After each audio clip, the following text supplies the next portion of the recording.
Hello and welcome to my second visual communication presentation. Today we are going to culturally compare and contrast neighborhood surroundings. We will specifically compare and contrast suburban surroundings versus urban surroundings. In this video, our objective will be to analyze different neighborhood surroundings. More specifically, we will analyze differences between suburban settings versus urban settings. We will also analyze cultural familiarity and emotional engagement of viewers. We will finish off with observing various codes and icons. There are various differences between an urban surrounding versus a neighborhood surrounding when it comes to comparing neighborhood settings. Urban surroundings have definitely less forestry and are a lot more crowded when it comes to seeing lots more people. There will be more buildings and a lot more traffic. Chances are there will be more things like stoplights and designated crosswalks for traffic safety. In a suburban setting, there's usually more forestry, so a lot more trees. It's usually less crowded, so less traffic, less buildings, and more of a place for lots of houses, or in other words, a neighborhood-like setting. Similarities between urban and suburban settings include various regulatory construction or informative signs, and there is at least some forestry in the surroundings. It is important to see culturally familiar visuals that are quite different in urban and suburban images.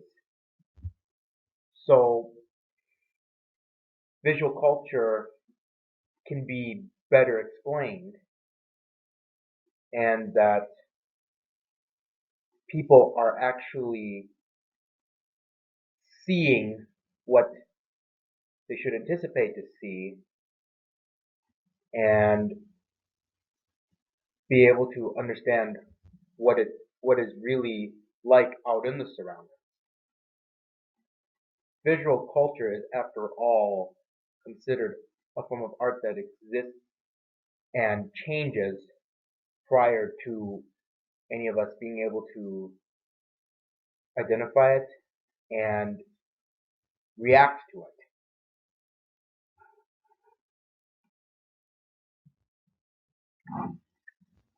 Getting to know the various memories, experiences, and expectations are important examples of cognitive elements. In a suburban setting, memories could include examples such as a big park sign, as well as the park's surroundings, since the park sign helps us to remember that the park has a unique name and that the post and design of the sign is colorful with various colors and contents that represent the park and city itself. The surroundings are a good memory in that there's a lot of neighborhood streets and it's very quiet with more forestry. Some experiences in a suburban setting could include a yellow tape with the yellow sign giving us a warning that the park is closed upon some sort of law enforcement request. And expectations in a suburban setting could include orange cones in the sign indicating that park is closed due to necessary construction work. And the park sign details of the uniquely designed posted sign include the details about the National Park Services print indicating the government registration, as well as the year established, indicating when the park had officially opened. Moving on to the urban setting. In an urban setting, we have colored chairs and tables underneath umbrellas to represent a restaurant somewhere in town as an interesting memory.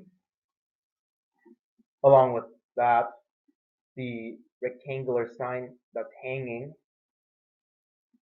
above the pedestrian crosswalk sign may broadcast some memorable event that took place in town as another interesting memory. An interesting experience can include cars parked on the side of the street indicating how busy the town is. That would be a great experience to discover. Obviously, in an urban setting, there will likely be a lot more people visiting town. An expectation would be a good example, would be such as a hanging sign with the words Kensington, indicating we should expect to be present in the city or town of Kensington. The yellow sign with a person drawing would be an expectation indicating that we should expect to see a designated crosswalk somewhere which will allow pedestrians to safely and cautiously cross the street without any safety concerns. The emotional engagement from viewers in a suburban setting versus an urban setting has quite an amount of difference. And the level of how healthy the environment is the overall general difference of emotional engagement from the viewers. In an urban environment, the amount of healthiness is known to be greater with a lot of human activity taking place, as well as environmental factors that are important, such as green or forestry filled environment with lots of trees, or another good example could be a community public garden. Also, various bright colors and art-like features take place in more urban surroundings. And to finish off, people who live near or within an urban town are known to be healthier and more involved because of more opportunities for exercise as well as involvement with different activities and attractions to visit, as well as not having to rely on a car as much, since more people are likely to use a public transportation. However, in a suburban environment, there is a lot more isolation,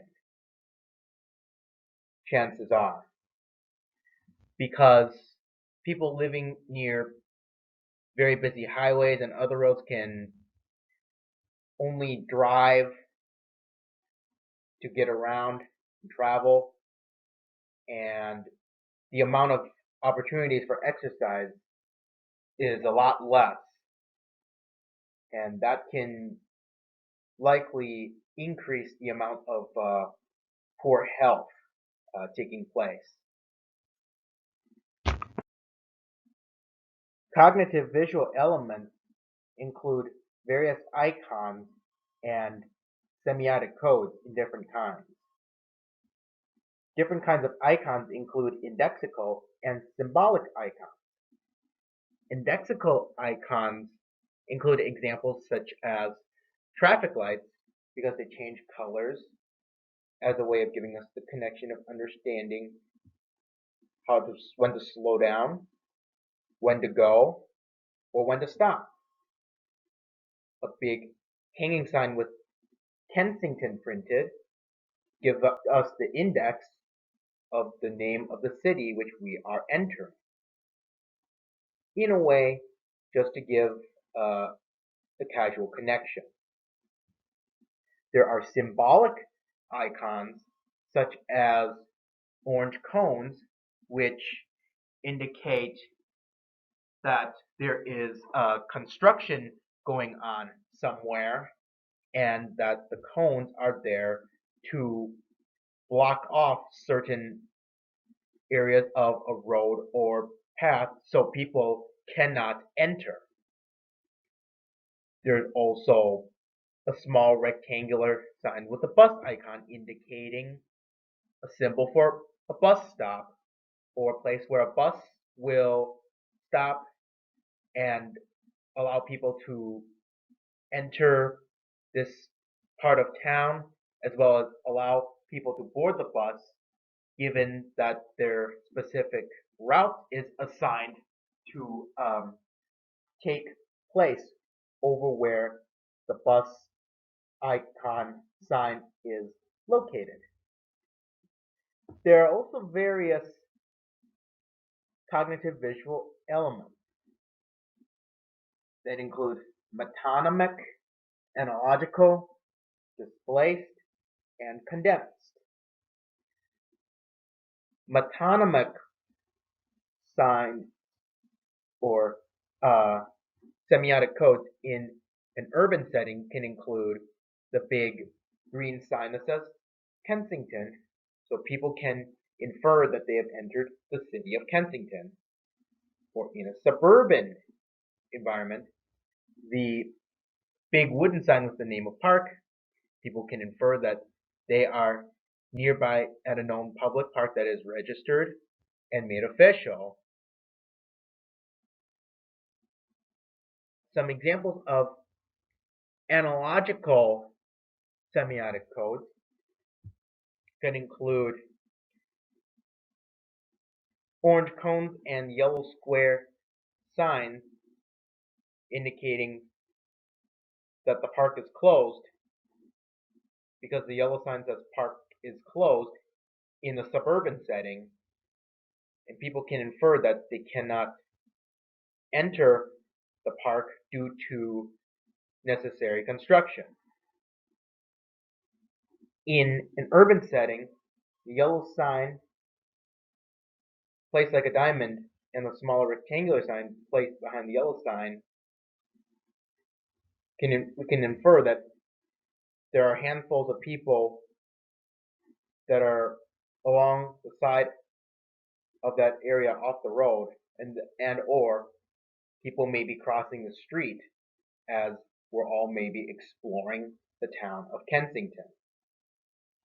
With the smaller rectangular sign showing a bus icon, people can infer that there's a lot more activity going on with people in and out of town during the day. Some examples of displaced semiotic codes or signs. The yellow square sign placed like a diamond. In an urban setting, the person in a position of attempting to walk indicates the designated crosswalk for pedestrians to cross the street. In a suburban setting, the yellow sign that's saying park closed indicates the park in the image is closed and furthermore completely blocked off. To finish off, there are condensed semiotic codes or signs or many codes that are put together. In a suburban setting, the park sign that has the big sign itself as well as another sign posted along the side could mean a whole bunch of different things put together to build a message across, such as the name of the park, when it was established and registered as well. In an urban setting, the rectangular sign showing the bus icon with route numbers highlighted in there can include that not only this is a bus stop, but that there are specific bus routes that take place, so you must know if this is where we should be waiting, given that we may need to take a bus to go to some other place in town. And we must know if this bus stop is the right place to be. We went over various differences when comparing urban and suburban neighborhood surroundings. We went over differences, similarities when it comes to different cultural, iconic, and emotional engagement related topics. Thank you for watching my presentation.